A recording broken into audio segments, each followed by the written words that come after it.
Buenas noches, es un placer estar hoy con ustedes en nuestra última emisión del cuarto ciclo de conferencias y que tenemos el honor de que el doctor Wenceslao Sergio Jardón Hernández sea quien dé cierre y culmine este proceso del cuarto ciclo de conferencias con una gran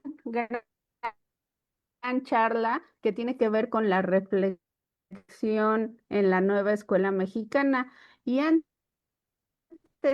de darle la palabra, antes de poner el video donde presentamos al doctor Wenceslao Sergio Jardón Hernández. Adelante con el video, por favor.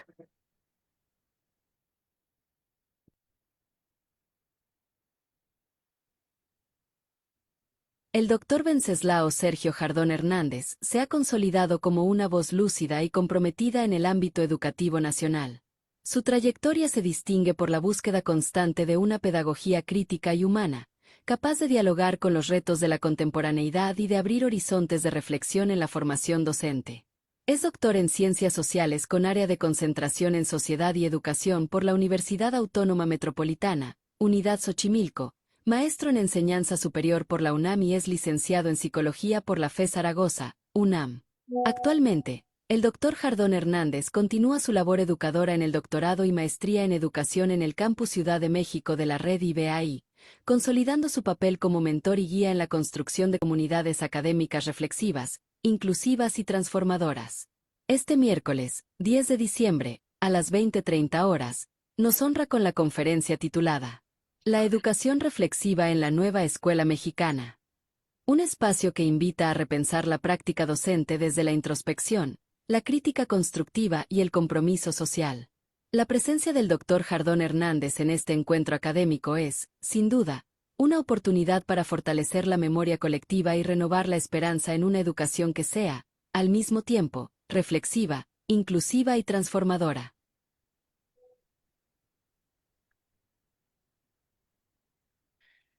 Doctor, ¿qué más podemos decir después de ver este video de presentación?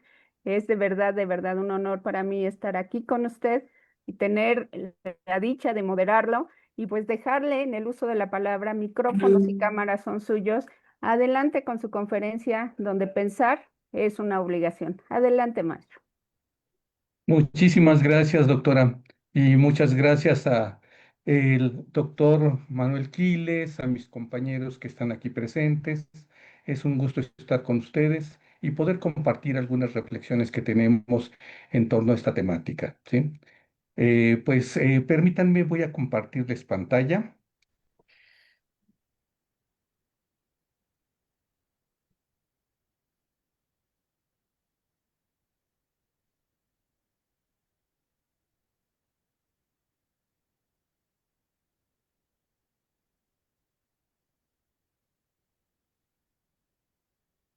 ¿Ya la pueden ver? Perdón.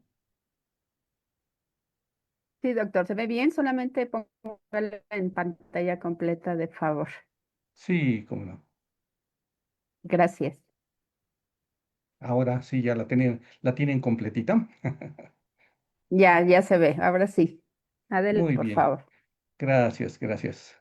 Es un gusto el estar aquí con ustedes, compartiendo algunas reflexiones en la red doctoral para poder hacer análisis y de cierta manera plantearnos elementos sustanciales que son parte de lo que viene a ser la educación reflexiva en la nueva escuela mexicana.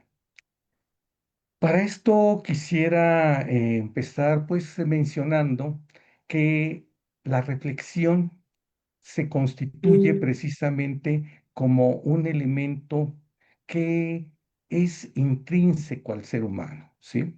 Este elemento que se caracteriza por ser parte de la naturaleza del ser humano. Quisiera yo mencionar para empezar el hecho de que cuando nosotros estamos ubicando, es más quienes somos padres de familia y que tuvimos la dicha de ir viendo el crecimiento de nuestros hijos, hay una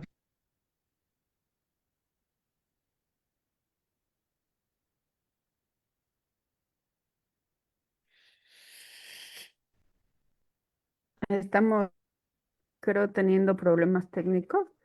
Sí, la De internet todas las que va a seguramente ser, está ahí.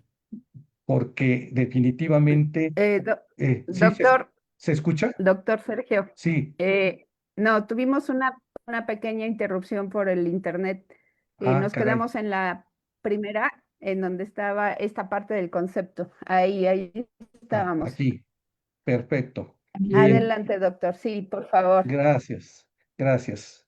Eh, de hecho, precisamente comentaba yo que para dar inicio a esta parte, pues precisamente el elemento de lo que es la educación reflexiva se asocia mucho pues con aquellas imágenes que tenemos todos los que tuvimos a nuestros hijos y quienes no los tuvieron, pues que vivenciaron el tener una relación con niños pequeños que desde la perspectiva de Piaget pues se encontraban en el preoperacional y en el cual veíamos cómo el niño se cansaba de preguntar, es más, no se cansaba. Preguntaba, preguntaba, cuestionaba. Esa es parte de la naturaleza precisamente del ser humano. Es lo que nos diferencia de los infrahumanos, ¿sí? Y precisamente a partir de esta situación, nosotros podemos decir que el elemento que se constituye como parte de la esencia de lo que debe de ser la educación es precisamente la reflexión, ¿sí? Y en este caso, la reflexión asociada pues a este paradigma que viene a ser la base para el pensamiento crítico, ¿sí? La autorregulación y la transformación constructiva del conocimiento, ¿sí?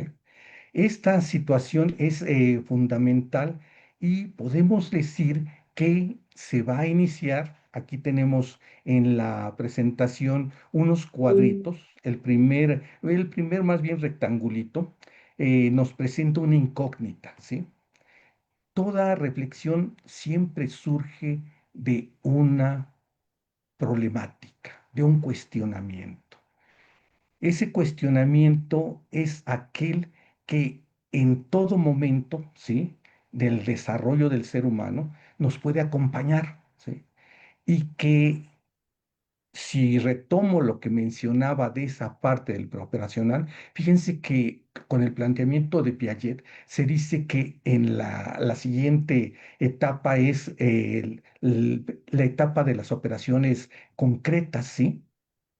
Sin embargo, desde esta perspectiva, yo diría que a veces, ¿sí? Para muchos de los pensadores se plantearía como es más para Erickson, justamente, desde la visión psicoanalítica, se plantearía como una etapa en la cual se limita al niño en todos esos cuestionamientos y se le canaliza al trabajo, diría Piaget, a la obediencia, vamos, al adulto, ¿sí? ¿Y qué es lo que implicaría esto? Es como que cortar esa fase tan importante de la reflexión que se constituye como la esencia del pensamiento, la esencia de la construcción activa del conocimiento, ¿sí? Sin embargo, en este momento es en donde nosotros tenemos que tomar en cuenta que la educación no debe de cancelar esas posibilidades, sino precisamente apoyarse en estas características que tiene el ser humano para a partir de cuestionamientos, de preguntas, e ir promoviendo el pensamiento reflexivo, ya que después de un cuestionamiento, la siguiente parte es precisamente analizar. Un cuestionamiento nos lleva después al análisis de lo que en un momento dado circunda a la problemática, ¿sí? Y esta búsqueda de respuestas ante el cuestionamiento que necesitamos resolver, ¿sí? Cuando éste se logra aterrizar, se logra tener como que los elementos para poderle dar solución, la siguiente fase es precisamente la acción. Y en este caso sería la acción transformadora, definitivamente, ¿sí? Entonces, esta es una parte con la que quiero empezar porque es el concepto que le da base a todo lo que viene a ser ya el análisis de la plática que estoy teniendo con ustedes. Y en este sentido, pues partimos del hecho de que hay que entrar en el cuestionamiento.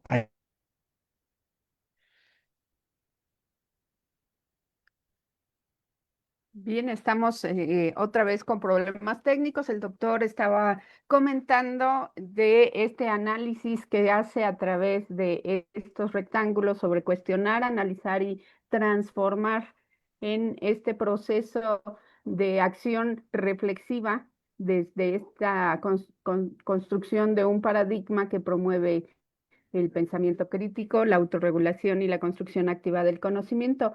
Es tan importante para la nueva escuela mexicana este proceso reflexivo y analítico que lo está plasmando en sus procesos de desarrollo de aprendizaje en todas las fases que en ella intervienen. Em, y bueno, tenemos, no sé si alguien quisiera hacer algún comentario sobre lo que hasta ahorita hemos escuchado del doctor Wenceslao Sergio Jardón Hernández. Doctor Manuel, adelante, por favor. Bien, interesante hablar de una educación reflexiva.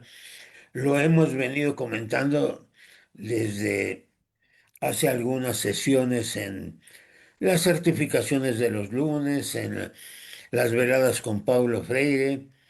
Hemos hablado de esta parte de hacer una educación reflexiva que pueda llevar a la transformación de los sujetos, no olvidando que el primero que tiene que cambiar soy yo. Cuando yo soy capaz de cambiar, entonces puedo aspirar a cambiar a los otros sujetos, aunque la intención no sea cambiarlos, sino transformarlos. Y transformarlos implicaría reflexionar sobre mi estado de conciencia, cómo estoy pensando a la educación.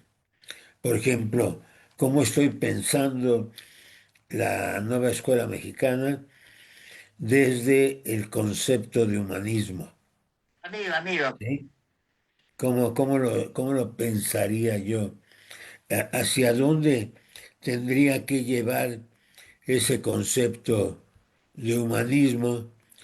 Porque si yo recuerdo, por ejemplo, este, eh, lo que va haciendo, ahora que salió el libro de grandeza de este escritor mexicano que se llama Andrés Manuel López Obrador, lo que vamos viendo es cómo la gente empezaba a buscar, y este comentario lo hago porque ahí en el libro de deliberación y reflexión de educadores en el marco de la nueva escuela mexicana, escribo unas líneas sobre el origen de la nueva escuela mexicana, pero lo hago en el tono histórico, pero no en el tono conceptual, como el caso del humanismo, porque eh, no es una postura ilustrada, sino la gente empieza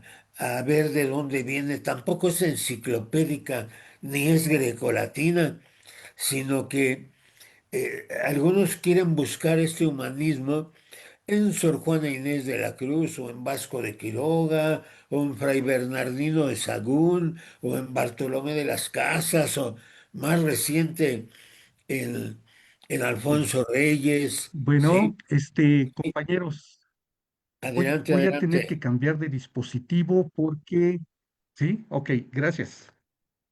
Sí, va a cambiar Sí, maestra, tuvo un problema técnico con su equipo y entonces estamos en este análisis y reflexión en lo que él se vuelve a conectar. Y justo usted hablaba de esa reflexión en el marco de la nueva escuela mexicana y cómo desde sus orígenes esto de reflexionar no ha sido nuevo, es parte del hecho educativo, parte de lo que sucede día a día con las aulas y que seguramente dará espacio a que sigamos analizando y trabajando desde la nueva escuela mexicana. Hoy se habla de un pensamiento crítico, analítico y reflexivo para gestionarlo en los alumnos desde su propia autonomía, desde su propio proceso y que permite justamente ese apartado de gestionar y de seguir trabajando desde nuestras aulas para este análisis. Y todo análisis empieza justo con un diagnóstico, justo cuando estamos recibiendo por primera vez a los niños en la escuela y que tenemos que empezar a conocerlos y ver y vivir cómo ellos están dentro de su proceso reflexivo, cómo están, cómo son capaces de hacerlo y lo hacen desde pequeñitos. Lo que tenemos que hacer es seguirlo fomentando en nuestros espacios para que esto se incremente. ¿Cómo podríamos hacerlo? Y usted, maestro, que ha tenido tantas experiencias, seguramente nos puede decir cómo van trabajándose la reflexión y el análisis en las aulas con educadores, con profesores que están en formación. Bueno, yo, desde lo humano tendría que partir de un concepto que es la dignidad, ¿sí? Porque ese concepto de la dignidad nos lleva a la parte esencial que inclusive está en la condición normativa de la nueva escuela mexicana, ¿no? Y cómo entender esta idea de la dignidad y sobre todo cómo entender la construcción humanista de la nueva escuela mexicana en el sentido de nuestra historia patria y en el sentido de los pueblos originarios. Hace dos sesiones atrás estuvo aquí el maestro Melquiades, si no me equivoco, y él es un hablante de lengua, de idioma original mexicano.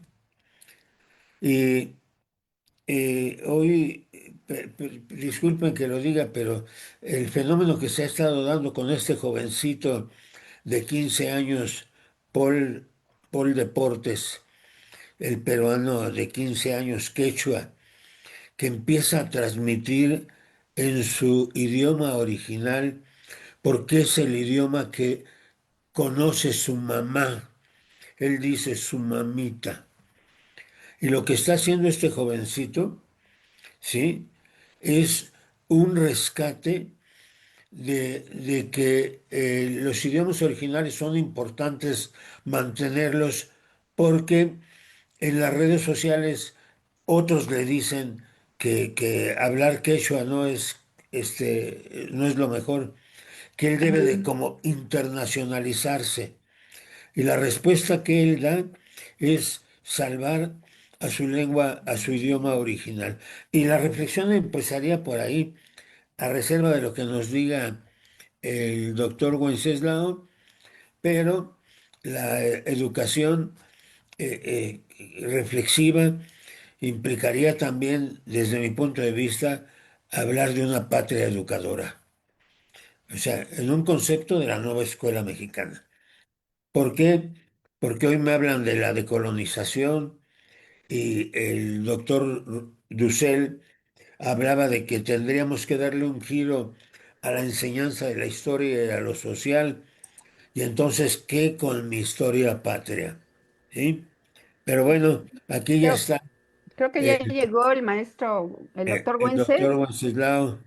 Y bueno, aprovechando esta pequeña interrupción, también decirles que próximamente en el programa de radio de la Red Doctoral para la Educación Mexicana tendremos hablantes de lenguas originarias en nuestro espacio y ahí estaremos hablando con ellos de lo importante que es reflexionar sobre estos orígenes y cómo conservarlos, como lo decía el maestro Manuel Quiles.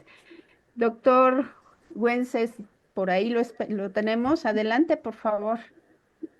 Ay, muchas gracias. Una falla técnica muy especial, pero espero que ahorita ya tengamos estabilidad con este otro dispositivo. ¿Se puede ver la presentación? Perdón. Sí, se ve perfectamente. Adelante, Se ve doctor. bien. Pues Sí. alcancé a escuchar cuando estaban platicando justo acerca del pensamiento reflexivo y tiene mucha relación con esto que ahorita es la siguiente lámina, ¿sí? En donde podemos decir que este pensamiento reflexivo no es no es una situación que ahorita estemos tomando en cuenta, es una situación que, como se los comenté en un principio, tiene que ver con la naturaleza del ser humano, tiene que ver con las raíces históricas, las tradiciones filosóficas de las diferentes sociedades, ¿sí? Y que obviamente trascienden hasta el momento presente con los movimientos pedagógicos contemporáneos. Sí, en esta diapositiva podemos ver precisamente que esto implica desde sus orígenes el cuestionamiento profundo y crítico de la realidad, en donde se buscan identificar las causas subyacentes de situaciones complejas y sus posibles soluciones. Obviamente, cada proceso de reflexión nos lleva a que nosotros emprendemos la búsqueda de, eh, vamos, condiciones que en un momento dado nos permitan resolver las problemáticas que la propia realidad nos presenta, ¿sí? En este abordaje quiero ir retomando a diferentes pensadores que creo que de cierta manera nos van a dar una ejemplificación de cómo se ha ido abordando este pensamiento en nuestra historia, ¿sí? Vamos a empezar con Sócrates, ¿sí? Para Sócrates, un elemento fundamental del conocimiento estaba dado a través de la mayéutica. La mayéutica como metodología que lo que buscaba es que el educador, en este caso vamos a hablar de Sócrates, le pregunta a su sirviente, ¿sí? Le hace cuestionamientos y desde la perspectiva obviamente idealista de este pensamiento, el, eh, el sirviente va dando respuestas a las preguntas que va desarrollando este Sócrates, ¿sí? Pero precisamente lo que plantearía Sócrates es cómo el proceso de cuestionamiento es un proceso como de parto de las ideas, ¿sí? Entonces, para él, este conocimiento en el ser humano se da a partir del cuestionamiento que a través del diálogo nosotros llevamos a cabo y que a partir de este diálogo podemos encontrar la verdad que en un momento dado el pensamiento del ser humano puede alcanzar, ¿sí? Otro de los pensadores, su discípulo de Sócrates, Platón, fíjense, nos plantea precisamente la educación como un proceso de ascenso hacia la verdad, ¿sí? Y en este proceso de ascenso hacia la verdad se plantea como elemento de base la reflexión crítica, ¿sí? Que lo que va a hacer es superar la opinión común para alcanzar el conocimiento, ¿sí? Y este conocimiento nuevamente lo vemos plasmado a partir de ese proceso de reflexión. Ese proceso de reflexión que va a romper con las opiniones, vamos a decir, simples, ¿sí? Comunes, como lo plantea el propio Platón, y que esto, al llevarse a cabo de manera profunda, nos va a permitir alcanzar el conocimiento que es la base del desarrollo de la humanidad, ¿sí? El siguiente pensador que a mí me parece también, y además que es discípulo, fíjense, de Platón, Aquí estamos viendo como la trascendencia entre educador y educando, ¿sí? Pero en donde se constituye ya como los elementos que se van conformando en esa historia como grandes pensadores, ¿sí? En esta otra presentación en la que vemos al siguiente filósofo, ¿sí? Aristóteles, que desde mi perspectiva me parece uno de los más relevantes, ¿sí? Tengo una cercanía muy amplia en términos de relación con la importancia en la generación del conocimiento con el planteamiento aristotélico, ¿sí? Ya que en este caso Aristóteles plantea el pensamiento reflexivo como ese proceso que a partir de la razón y la observación va más allá de lo aparente y que se constituye como la sabiduría frente, otra vez, como en el caso de Platón, sobre la mera opinión, ¿sí? Entonces, nuevamente encontramos cómo la reflexión trasciende lo común y nos lleva a procesos que nos permiten desmenuzar y cuestionar a la realidad y a partir de ese cuestionamiento encontrar las explicaciones que esta realidad nos puede dar, ¿sí? Vamos a hacer un salto a otro pensador que ya nosotros vamos a decir que es parte de lo que se puede denominar la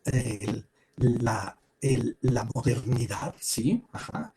Y que lo vamos a ubicar con Descartes, ¿sí? Para René Descartes, el elemento fundamental es la duda metódica, como principio para alcanzar la certeza, ¿sí?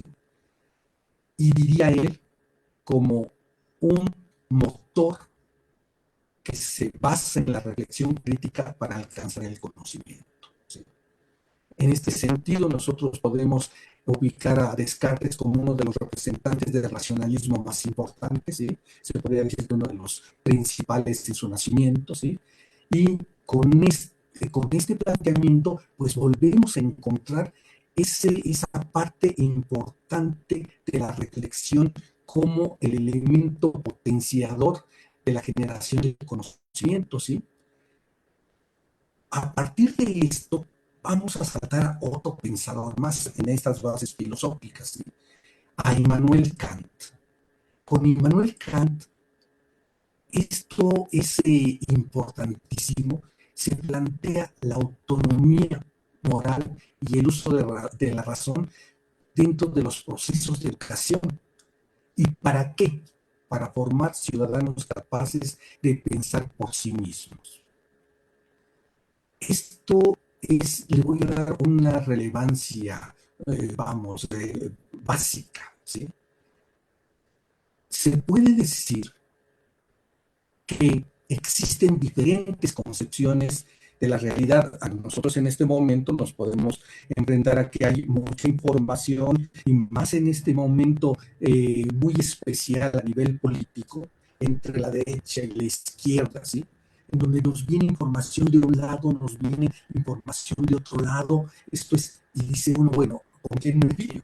No, el detalle es adentrarse en la reflexión de las diferentes posturas presentes y a partir de eso plantearse uno en su posición, ¿sí?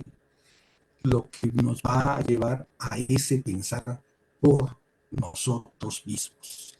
Esa es la toma precisamente de la propia personalidad que el ser humano va a tener y que nos permite trascender, ¿sí? De la mera reproducción de lo ya dado hacia la construcción que nosotros somos capaces de llevar a cabo, ¿sí?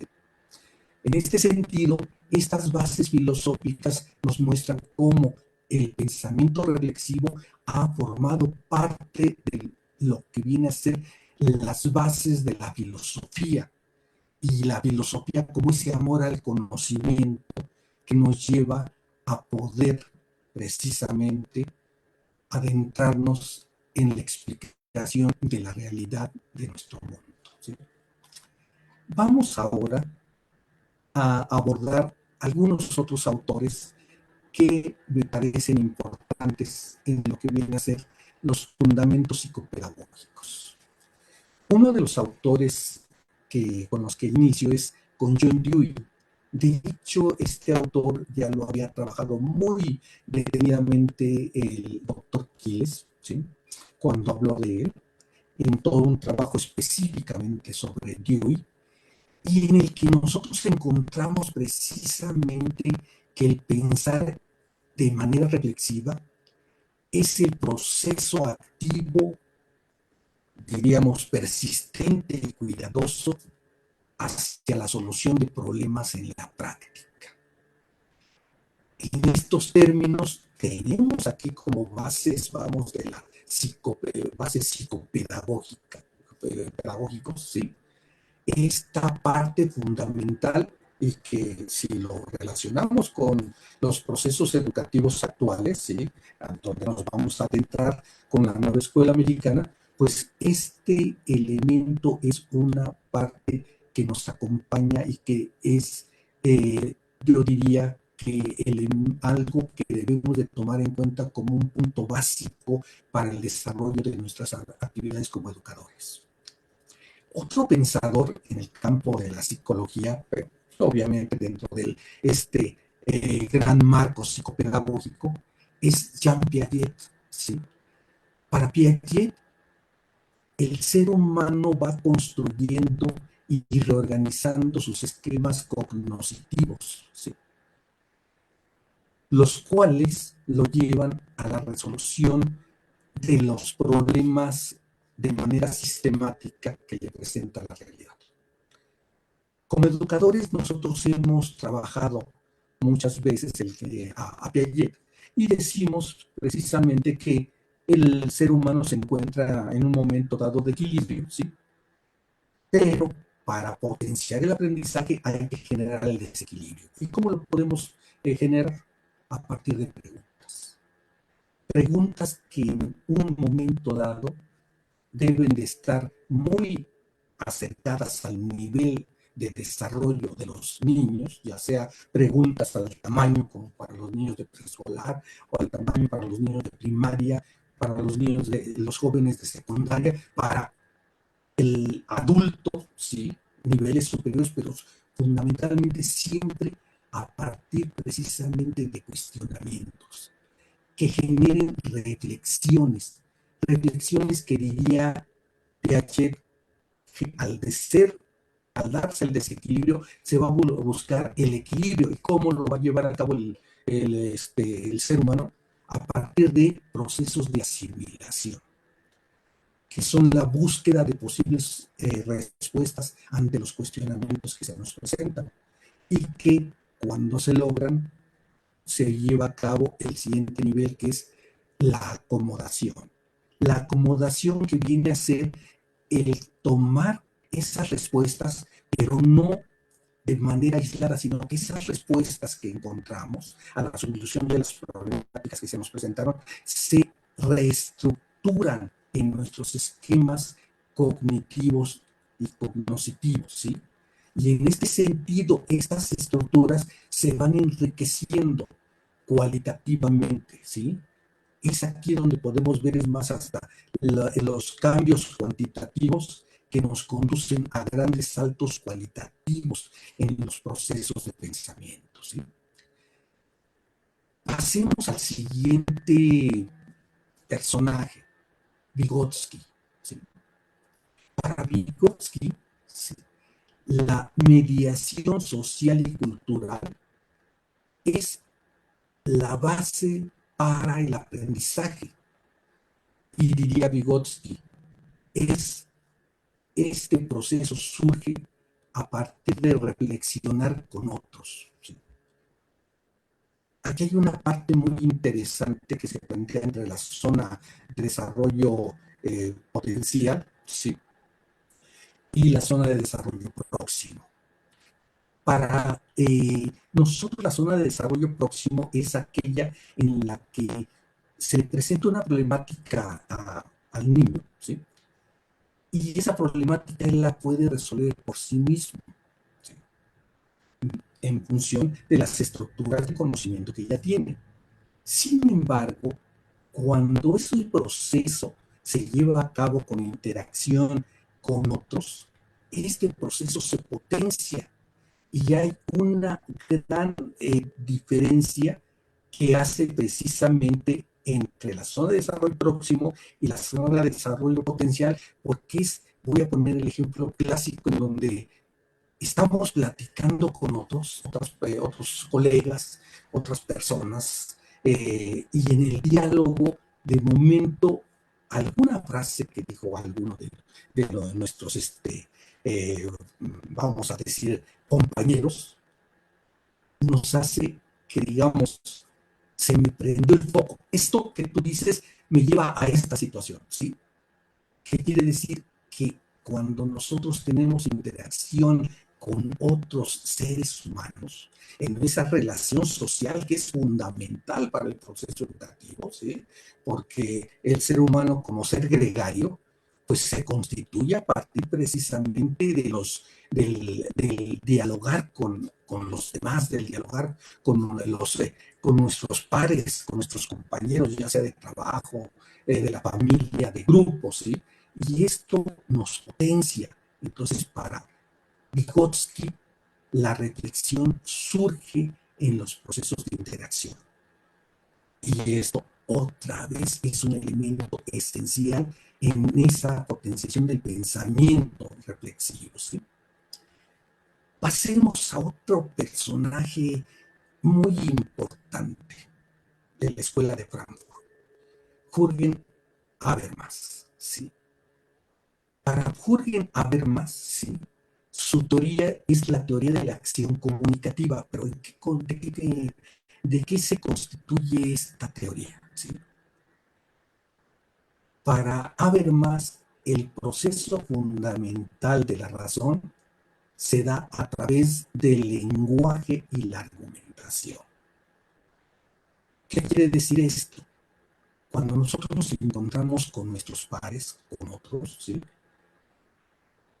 Lo importante al inicio de todo diálogo es tomar en cuenta el hecho de que lo que nosotros, diría Habermas, tengamos como ideas básicas, estemos abiertos a que estas ideas con las que lleguemos puedan ser cuestionadas, puedan ser, vamos, debatidas, y nosotros, a partir de ese debate, y también los otros, podamos ir construyendo elementos realmente de acción comunicativa que nos permita integrarnos y enriquecernos. Porque si nosotros llegamos con la idea de que lo que pensamos es lo que debe de ser, no se llevaría a cabo, como diría Habermas, una real comunicación, ¿sí? Y cada proceso precisamente de pensamiento reflexivo implicaría el estar con las condiciones abiertas a debatir argumentos, pero a partir de esa apertura a nuevas ideas.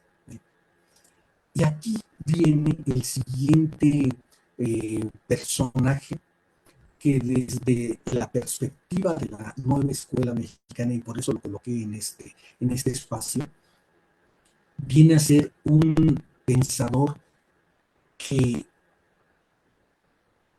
ocupa, yo diría, el papel del filósofo básico que alimenta la esencia reflexiva en la nueva escuela mexicana, ¿sí? Este autor es Paulo Freire, ¿sí? Y Paulo Freire, en su pedagogía de la liberación, nos plantea a la reflexión como aquella base para la acción transformadora. Diría Freire, siempre se va a partir de la curiosidad. Y la curiosidad, que como lo dije desde la primera parte, desde la primera lámina, es la característica básica del ser humano, ¿sí?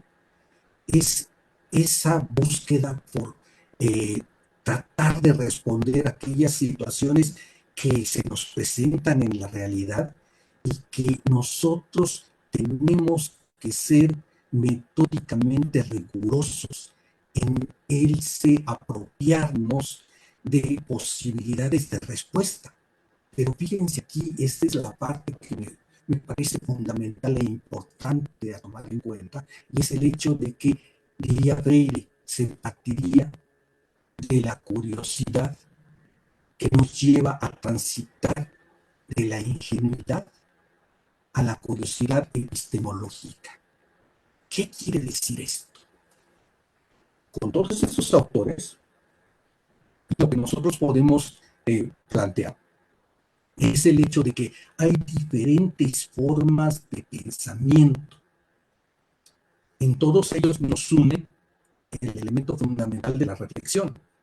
Sin embargo, en ellos podemos encontrar posturas, vamos a decir, si hablamos de lo filosófico, idealistas, ¿sí? Idealismo objetivo, idealismo subjetivo, racionalismo, empirismo, ¿sí? etc. ¿Sí? Visión crítica, ¿sí? Y si nos vamos a lo psicológico, podemos encontrar desde los conductistas cognitivos, cognitivistas, psicoanalíticos, psicointelectivos, etcétera, ¿sí? Pero ¿cuál es la situación precisamente de esta búsqueda que diría precisamente Freire? Pues, la curiosidad epistemológica es primero partir del hecho de que hay diferentes maneras de pensar. Entonces, la realidad y el conocimiento no son en esa interpretación neutros. Siempre llevan nombre y apellido. Y en ese sentido, la curiosidad epistemológica es acercarnos para conocer las raíces que alimentan determinados pensamientos, ¿sí? Esto es, tenemos, por decir algo, una información o una nota, ¿sí? De contenido o un libro, ¿sí? Bueno, las ideas de esta persona, ¿qué quieren? ¿A dónde me quieren llevar? ¿Qué buscan que yo siga? ¿Qué finalidad pretenden alcanzar a nivel individual y social? ¿Sí? Y en ese sentido, al darles una identidad, ¿sí? Es ubicar la dimensión de la raíz del conocimiento a la cual sirve, ¿sí? Y en ese mismo sentido, precisamente, fíjense, la curiosidad epistemológica implicaría inicialmente hacer una reflexión no solo de lo externo, sino inicialmente de lo interno. ¿Cuál es el fundamento de mi pensamiento? ¿Qué es lo que creo del mundo? ¿Qué es lo que creo de la realidad? ¿Qué es lo que creo, en este caso, ¿sí? De lo que viene a ser el aprendizaje, ¿sí? Fíjense, porque dependiendo de esa visión que nosotros tengamos, es como actuamos, ¿sí? Y en ese sentido, la curiosidad epistemológica la tenemos que ubicar como esa dimensión que nos permita darle identidad a las diferentes posturas de pensamiento que existen en mi entorno, en mi realidad, en todo lo que en un momento dado conforman las visiones que el mundo tiene. Estos serían, pues, los fundamentos que en un momento dado nos permiten a nivel filosófico y psicopedagógico ubicar cómo el pensamiento reflexivo ha formado parte de nuestra realidad, ¿sí? Y en este sentido, ya nosotros podemos decir que la educación reflexiva en la nueva escuela mexicana, pues parte, ¿sí? Una, de la reflexión crítica. Esa reflexión crítica que nos lleva a cuestionar las prácticas y creencias para innovar en el aula y mejorar continuamente. Fíjense, esta parte precisamente a donde nos está llevando al concepto es más de excelencia educativa. ¿Qué es la excelencia educativa? La mejora continua, ¿sí? Pero en donde esto nos conduce a la reflexión crítica que todo educador debe tener, ¿sí? En sus actos cotidianos, ¿sí?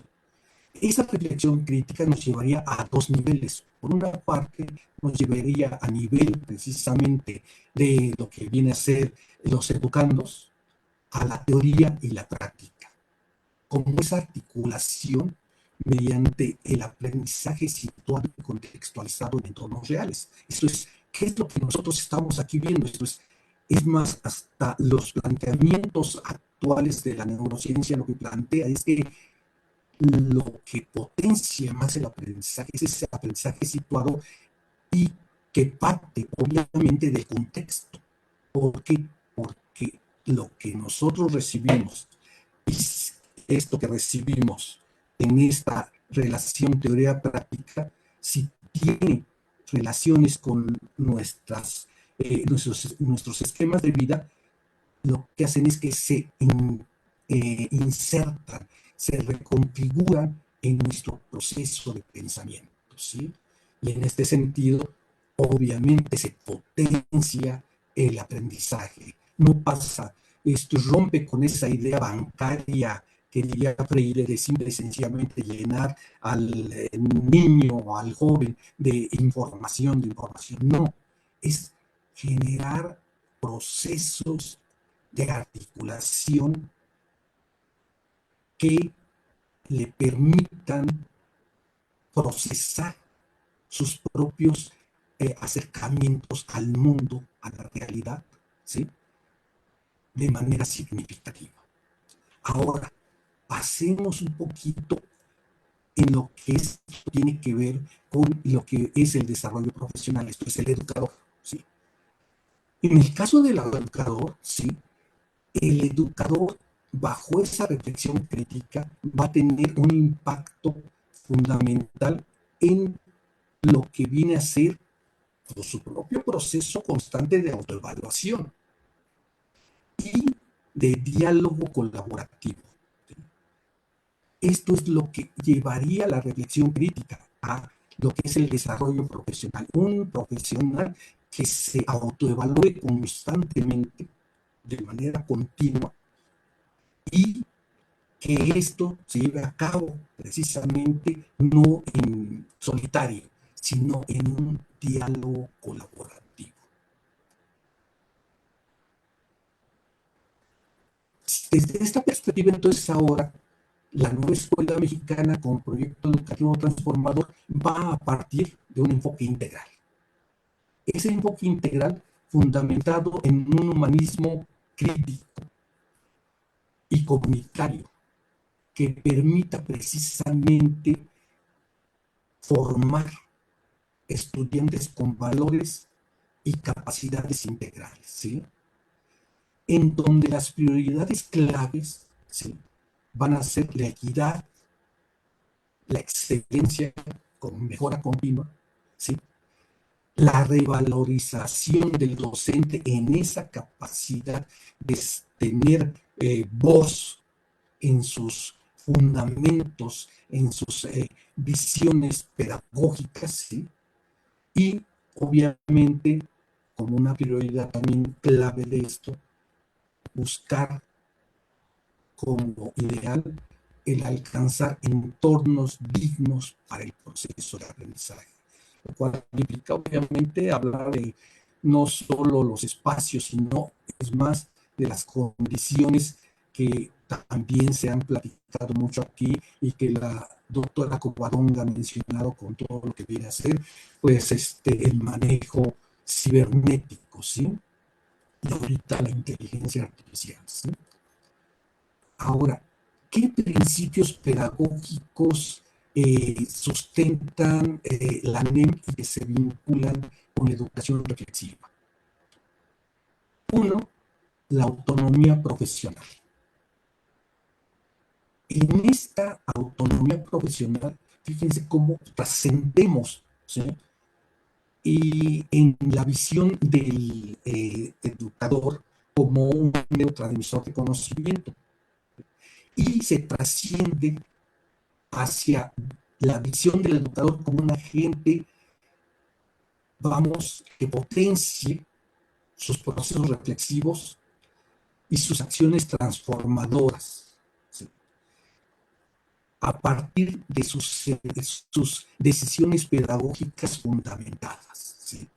Entonces, esta autonomía profesional, vean la importancia que tiene. Esto es precisamente por eso se habla de la nueva escuela mexicana como un nuevo paradigma, un paradigma diferente. ¿Por qué? Porque si bien es cierto que en los discursos que se iniciaron a partir del 92, 94, con el documento, vamos a decir, de educación y conocimiento como eje de transformación productiva con equidad, que rompe precisamente esta visión verticalista y que habla de una horizontalidad, si bien en el discurso se mantenía desde ese momento con el proyecto escolar estas acciones en donde se trataba de darle voz al educador, en estos momentos esa posición ya no es solo en el discurso, sino también en su institucionalización.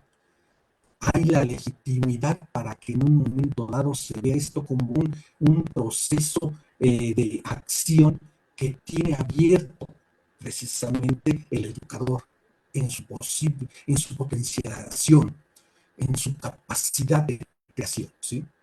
¿Esto a dónde nos lleva? A una comunidad integradora, ¿sí?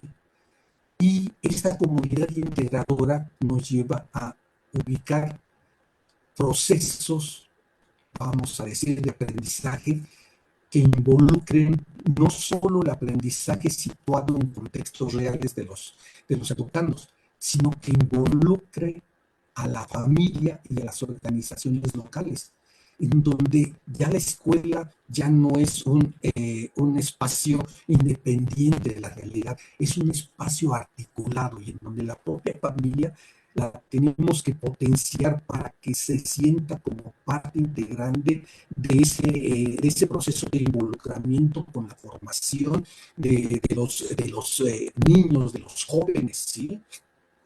Ya que la educación se plantea en esa contextualización y territorialización, ¿sí? Esto repercute en un tercer, precisamente, vínculo que tiene que ver con la integración curricular. Esta integración curricular, obviamente partiendo de un enfoque interdisciplinario, ¿sí?, ¿sí?, que promueva, fíjense aquí, la problematización, ¿sí?, problematización que nos va a llevar a una reflexión crítica del conocimiento, en donde el educando ya no va a ser ese recipiente, receptor de información, sino este ser humano con capacidad, vamos, de pensamiento autónomo también, y de investigador, ¿sí?, de constructor de su propio conocimiento. Habla, por tanto, de una relación totalmente diferente a la lógica anterior que tenía el sistema educativo. Ahora, la educación reflexiva en la práctica escolar de la nueva escuela mexicana, pues tiene, al menos en este caso, voy a plantear dos ámbitos, ¿sí? Lo primero, los espacios para la reflexión. Uno fundamental es los consejos técnicos escolares, que a partir del trabajo colaborativo entre los profesores, los lleve a construir comunidades de aprendizaje o comunidades de transformación escolar, como en este momento estamos teniendo la manera de contextualizarlo, ¿sí?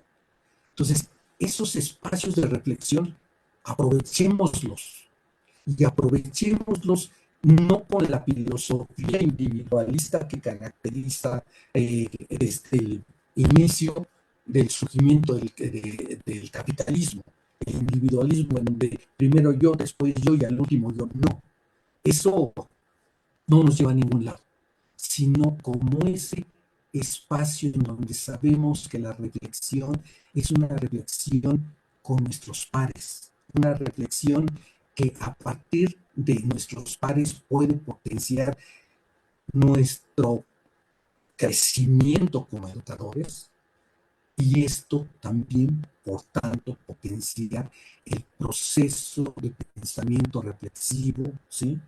Y transformador de nuestros educandos, ¿sí? Ahora, este otro espacio precisamente nos lleva a otra parte fundamental, la evaluación formativa. Ubicando a la evaluación formativa como este proceso de mejora continua de la educación, ¿sí?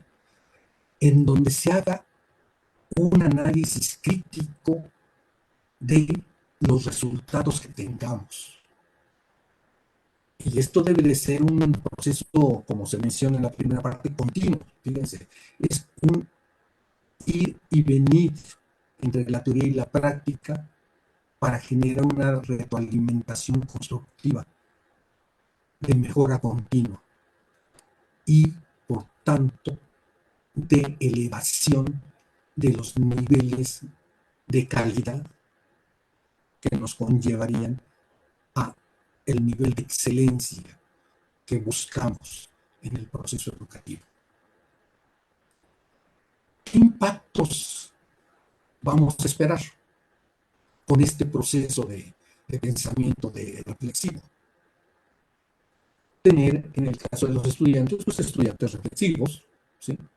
Con pensamiento crítico, autonomía intelectual y algo fundamental, compromiso social activo, ¿sí? Esto es uno de los elementos fundamentales a nivel de los educandos, los estudiantes, en los educadores, educadores empoderados, educadores formados para innovar, adaptar y transformar prácticas pedagógicas continuamente, ¿sí? Ya no es como muchas veces aquí en las pláticas lo han dicho mis colegas, de el clásico caso de voy a comprar las planeaciones a ver en la papelería o a ver quién me presta su planeación. No. Entonces, partimos del plan de estudios, dentro del plan de estudios de los programas sintéticos, pero esos programas sintéticos los aterrizamos, ¿sí? En nuestros contextos, en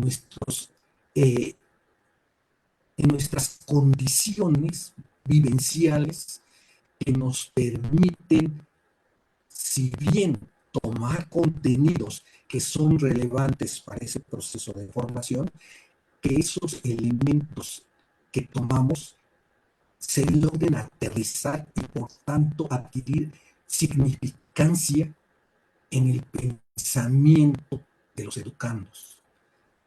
Y esto obviamente como prácticas pedagógicas continuas, porque quienes estamos en ese ambiente de la educación nos damos cuenta que no podemos, ningún grupo puede ser un grupo igual a otro, ¿sí? Y menos si el trascender del tiempo nos va llevando de una generación a otra. Van cambiando. Es más, diría aquí Heráclito, y es muy atingente a esto, siempre que nos metemos a bañar en un río, no nos mojamos con las mismas aguas, ¿sí? Y esa es la realidad. La realidad es que lo que debemos de buscar es potenciar ya esa visión de todavía algunos casos que me ha tocado conocer de personas que trabajan en la educación y que lo que dieron el ciclo anterior lo vuelven a repetir tal cual en el siguiente ciclo, aunque los alumnos sean diferentes, ¿sí? Esto es, no cambian. A nosotros el proceso de educación no solo nos insta a transformar los programas, nos transforma a nosotros mismos, ¿sí? Y fíjense, ahora otro impacto esperado son, por tanto, escuelas renovadas, como espacios democráticos de diálogo inclusión y transformación social para toda la comunidad. En eso que ya platicábamos en otra de las diapositivas, de la escuela como un articulado social. Esto es, la escuela como parte de la comunidad, ¿sí? Y por ello, estos serían los elementos que nos permitirían ir ubicando esa trascendencia de lo que vendría a ser el pensamiento reflexivo, ¿sí? ¿A qué nos enfrentamos? Hay retos y oportunidades para profesores y directivos, ¿sí? Uno de los retos, yo diría que fuertísimos, es superar las resistencias, ¿sí? Y esto implica el transformar las prácticas tradicionales y, como se anota ahí, vencer resistencias al cambio pedagógico, ¿sí? Este es un nuevo paradigma. Este paradigma se tiene que reconfigurar como un proceso de cambio, ¿sí? Yo diría, desaprender lo que nos hablaba de la educación bancaria para aprender lo que ahora se nos habla de la educación liberadora, ¿sí?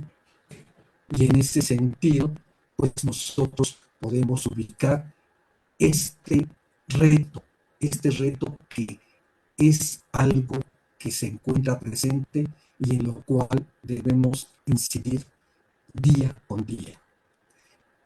Otro reto y también una oportunidad, una formación continua. Esto implica fortalecer los procesos de formación permanente, ¿sí? Y el acompañamiento reflexivo entre los educadores. Hay un autor que se llama Juan Prauda, ¿sí? Que se especializó en los 80s, planteó la praxis de la planeación educativa en México, ¿sí? Pero después se fue de embajador, estuvo fuera del país y cuando regresa como por 2001, 2002, llega y publica un libro que se llama México Educativo Revisitado, ¿sí? En ese libro, lo que hizo en esa visión que tuvo a nivel internacional es encontrarse escenarios que habían unos todavía que se quedaban petrificados en la visión del pasado, ¿sí? Y otros que en un momento dado habían avanzado bastante. Y dentro de estos escenarios plantea escuelas en donde los propios integrantes de la comunidad escolar se forman entre ellos mismos. ¿Por qué? Porque en cada escuela hay potencialidades amplísimas que en un momento dado la formación no solo puede venir de fuera, sino que ahí mismo implica una posibilidad aprovechando las diferentes potencialidades que los miembros pueden tener, los miembros de la comunidad escolar, ¿sí? Y esto nos lleva a el siguiente elemento que implica la corresponsabilidad. Y esta corresponsabilidad nos lleva a impulsar la colaboración entre escuela, familia y comunidad en el proceso educativo, que es nuevamente la idea que nosotros estábamos viendo en las diapositivas anteriores, donde el educador no es el responsable único, sino que tenemos que acercar a la familia, tenemos que acercar a la comunidad, porque todos somos responsables de formar a los ciudadanos del futuro, ¿sí? Entonces, esto es una parte muy importante que forma, pues, la esencia de la nueva escuela mexicana, ¿sí? Ahora, la educación reflexiva, desde esta perspectiva, se constituye como un motor de cambio, ¿sí? En la nueva escuela mexicana, ¿sí? ¿Cómo? Pues vamos a ver, reflexionar para transformar, ¿sí? La reflexión es un proceso básico para la transformación, ¿sí? Y para la conformación de una educación de excelencia, una educación equitativa y culturalmente pertinente. Fíjense, culturalmente pertinente. Otra vez, estamos partiendo del hecho de que lo tenemos que aterrizar en nuestros contextos, en nuestros territorios, ¿sí? Ahora, tenemos que ubicar a los protagonistas del cambio. ¿Y quiénes son los protagonistas del cambio? Tanto profesores como directores, ¿sí? A los cuales, pues, abro la invitación para liderar activamente la transformación educativa de sus ámbitos institucionales.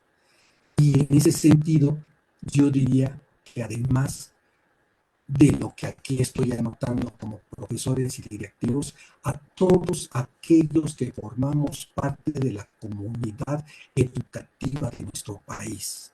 Porque aquí podemos ubicar no solo a los profesores y directivos, los mandos medios, los mandos superiores, todos aquellos que en un momento dado somos elementos fundamentales para una, no ser, vamos a decir, quien bloquee esta transformación, sino quien la facilite. Y quien en un momento dado tenemos que reconfigurar, ¿sí?, nuestras maneras de interpretar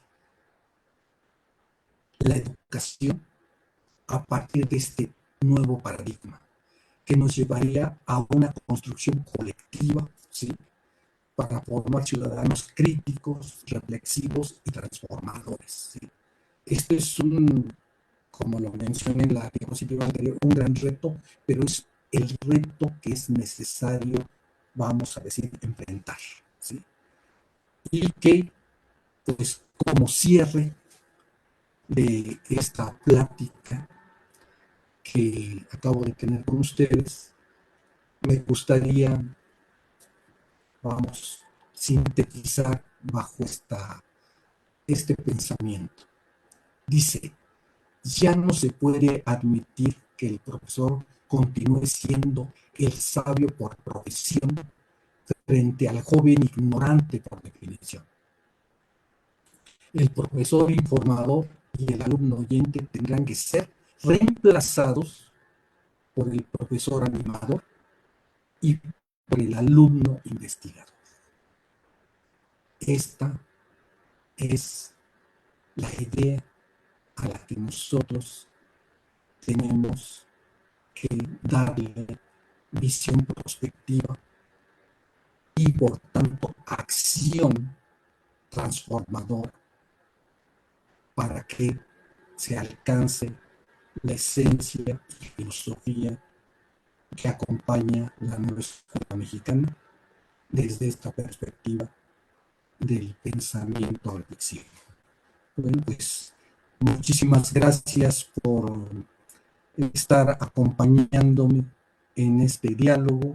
Y doctora Covadonga, pues agradezco la oportunidad de haber tenido este espacio para poder comunicar algunas de las ideas que me son muy, vamos a decir, interesantes y que creo que son fundamentales dentro de este paradigma en el cual nos encontramos viviendo. Gracias. Muchas gracias, doctor Wenceslao. Interesante la reflexión final, hacer a un profesor animador, motivador, que impulse, que proteja, pero que acompañe el proceso para hacer de esos alumnos investigadores. Muy interesante. Y bueno, quisiera decirle y agradecerle su participación en este ciclo de conferencias y decirle que lo están viendo de muchos lados del Estado de México y todos pensaríamos que solo del Valle de Toluca, pero no, no es así. También lo están viendo del Valle de México, de Chihuahua, de Michoacán, de Durango, de Monterrey, Nuevo León, y de acá de la Ciudad de México, por supuesto, y muchos lados más de la República Mexicana que lo están viendo, pero también tengo aquí muchos admiradores de usted porque le mandan muchos saludos y abrazos cariñosos. Ya tiene aquí su grupo de fans que lo andan siguiendo. Y Alberto Lara dice, por ejemplo, excelente tema, doctor, muchas felicidades. Delia Verónica Hernández le manda muchos saludos con mucho cariño. Y tengo aquí la pregunta de nuestra compañera Norma Escoto, que hace varias preguntas, pero una de las interesantes dice, ¿de qué manera la educación reflexiva puede convertirse en un puente entre la experiencia cotidiana del alumno y la construcción consciente del conocimiento? Adelante, maestro. El pensamiento reflexivo, precisamente, es la base que nos permite, generar lo que es la potencialidad del alumno en torno a su acceso a nuevos conocimientos, ¿sí?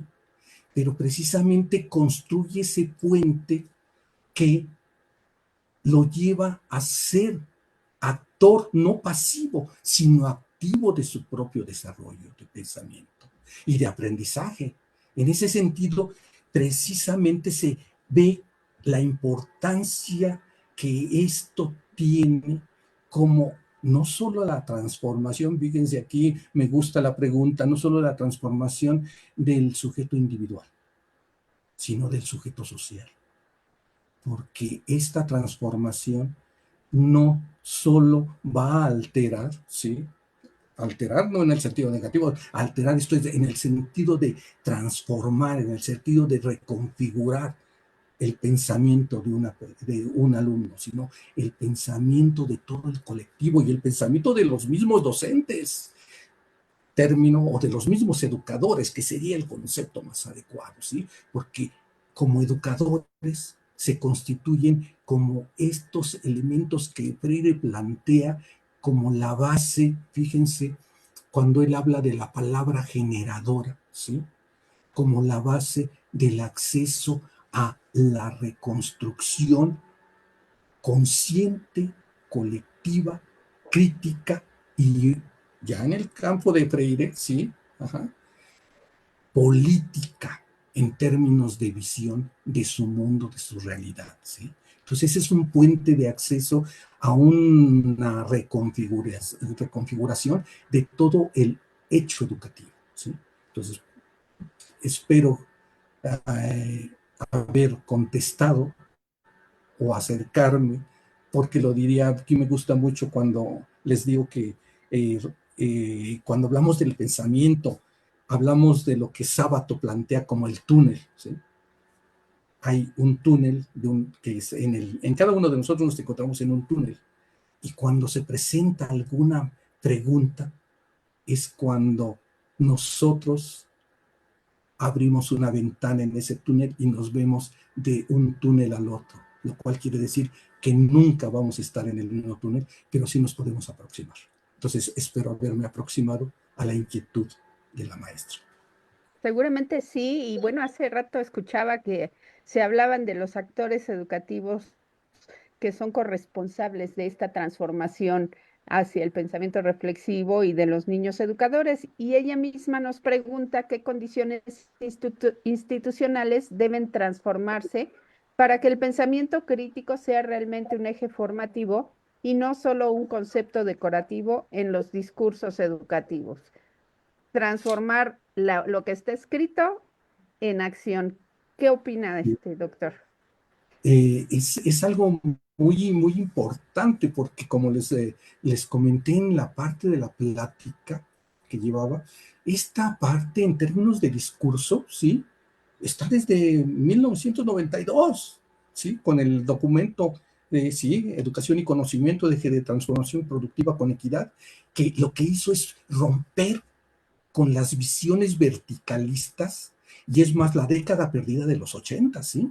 En la década perdida de los 80 es un cambio, la caída del muro de Berlín, la caída del bloque soviético, la caída de los grandes autoritarismos, ¿sí? Y en donde la sociedad se da cuenta de que lo que se necesita no es las visiones verticales, es más, ahí es donde se cambia, y ahorita tenemos una situación muy especial en ese sentido, esto es, se cambian lo que eran los golpes de Estado, ¿sí? Y ahorita lo que se busca es aterrizar y controlar a los países con aranceles, ¿sí? Esto es hay todo un cambio, ¿sí? Ya no puedo llegar y acabar con comprar a los militares y que hagan el golpe de Estado para que me suban. No, ahora los amenazo con aranceles y pues bueno, pues por ahí o me obedecen o ya saben cómo les va, ¿sí? Pero bueno, en ese cambio, fíjense, lo que ahorita ya nosotros tenemos es que estaba en el discurso, pero desde que aparece la nueva escuela mexicana, se institucionaliza esto. Y lo que nosotros debemos de tomar en cuenta es ante nuestros compañeros decir que el diálogo, la colaboración, la autonomía profesional es un derecho. No es algo que tenemos que pedir, vamos a decir permiso. Es algo que tenemos que luchar por que se haga realidad y que se va a enfrentar a los diferentes retos, que es obviamente todos los esquemas todavía, vamos, del pasado que siguen existiendo en muchos de nuestros colegas, pero que yo estoy seguro que, como lo dicen, esto es los planteamientos de los grandes pensadores, eh, esto no es una labor de unos años, esto es mínimamente un proceso de 20, 30 años, pero en el cual nosotros, como lo diría la esencia del enfoque prospectivo, este es nuestro escenario futuro que queremos, pues hay que trabajar desde el presente para alcanzar ese futuro, ¿sí? Y esto implica compromiso. Y esto implica lo que luego a veces les comento, ¿sí? La historia solo se compromete con quienes se comprometen con ella. Nos queremos comprometer, hay que arriesgarnos y hay que hablar. Pero es un derecho que ya se tiene, está institucionalizado. Y Gracias. esa institucionalización nos lleva a ese pensamiento, nos va a dar los trabajos del futuro. Usted habla de ese futuro y esos futuros van a tener que ser más con el pensamiento, porque muchas cosas ya las van a hacer las máquinas y lo que no va a sustituir las máquinas es el pensamiento y la reflexión humana.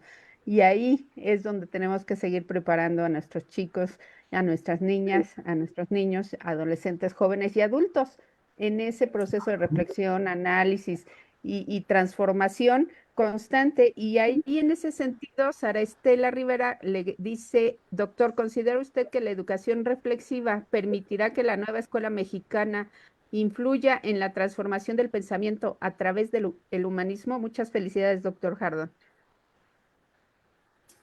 Totalmente de acuerdo, yo estaría en esa misma idea y en ese mismo, vamos, escenario, vamos a decir, potencial, ¿sí? ¿Por qué?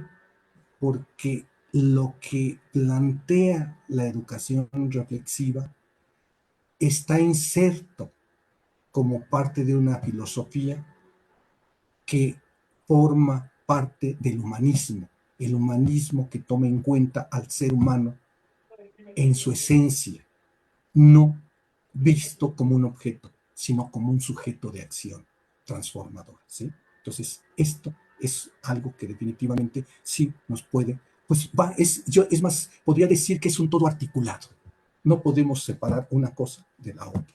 Si hablamos de acción, pensamiento reflexivo, si hablamos de educación reflexiva, estamos hablando de humanismo, porque es parte de esa esencia. No se podría plantear un humanismo sin darle esa capacidad al ser humano de seguir teniendo su esencia. El que nos vuelvan simples receptores no es porque seamos así, es porque nos obligan a ser así, ¿sí? Entonces, esa sería la respuesta que me parece puede acercarse a esa ventanita que los túneles nos permiten. Justamente el humanismo, trabajar con personas, humanos, somos todos humanos. Ahí está el principio básico.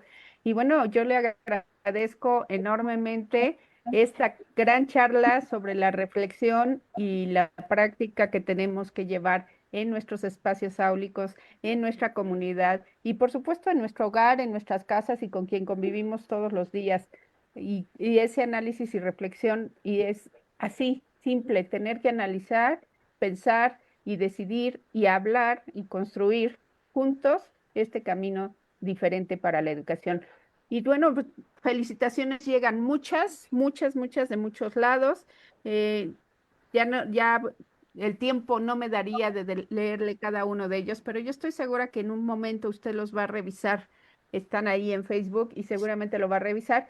Y bueno, yo solamente agradecer no solamente al doctor Wenceslao, sino a todos aquellos que han participado en este cuarto ciclo de conferencias, como los que se encuentran aquí, Anita, Aymed, el doctor Armando, la maestra Elide, el maestro Manuel, el doctor Rogelio. Todos hemos participado en esta construcción de un cuarto ciclo de conferencias y que hoy vamos a dar por concluido en razón de que ya vienen las fiestas y hay que disfrutar de la familia, de la casa, de los niños y de todo aquello que nuestra propia cultura nos lleva a celebrar.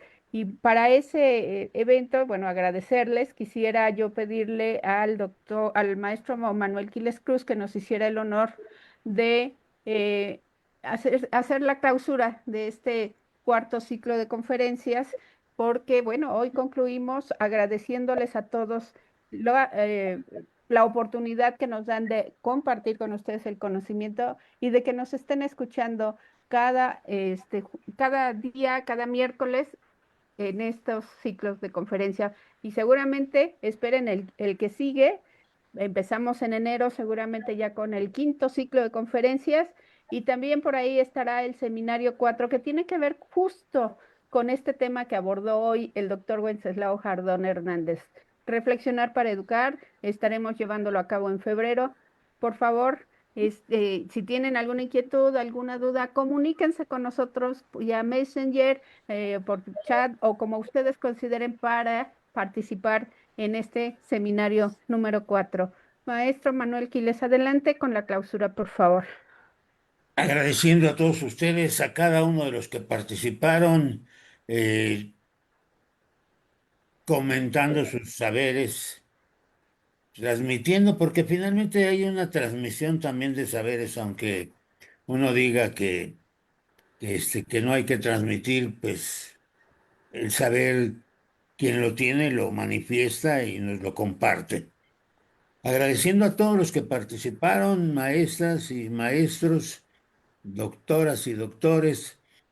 Eh, ¿Quién iba a pensar que llegaríamos a 4 temporadas y que en enero iniciaremos la 5ª temporada?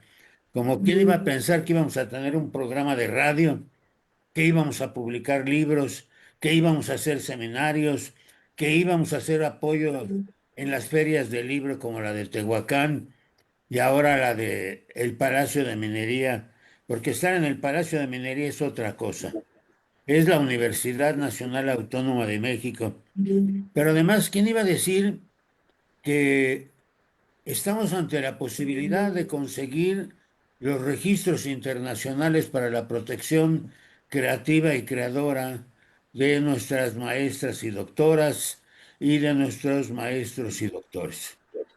Hemos avanzado lo que nadie imaginó, a veces con desconfianza, pero nosotros siempre tuvimos la seguridad, y se lo decía yo a la doctora Covadonga, siempre tuvimos la seguridad de que idea que nosotros pensáramos contextualizando nuestras realidades, proyecto que deberíamos de desarrollar y concretar.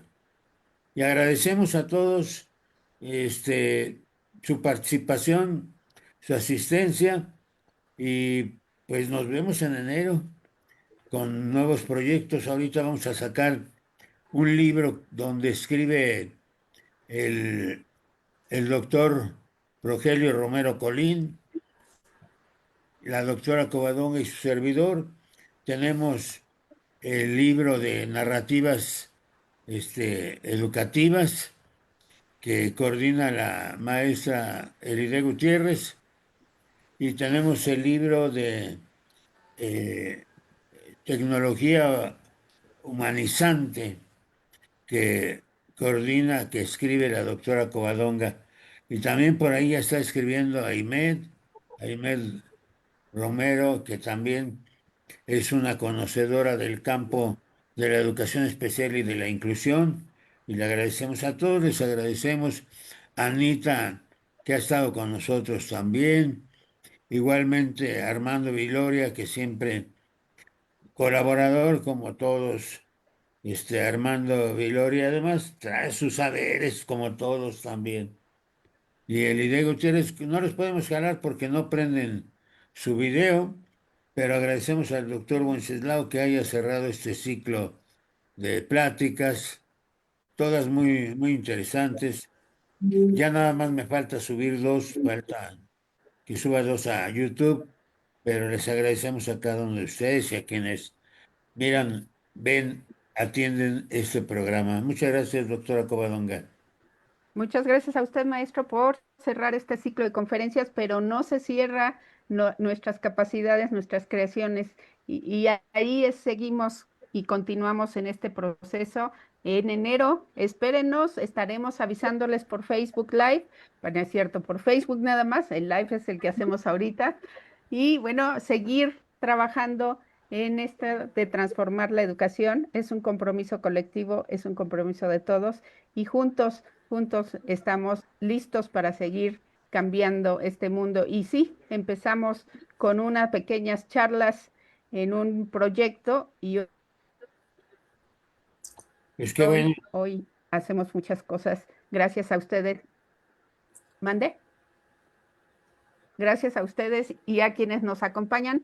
Nos vemos el próximo año y felices fiestas, pásenla muy bien, que sean inmensamente felices en compañía de los suyos, coman rico y disfruten de estas vacaciones muy merecidas para todos. Ahora sí, cerramos y concluimos este proceso. Adelante con el video de cierre, por favor.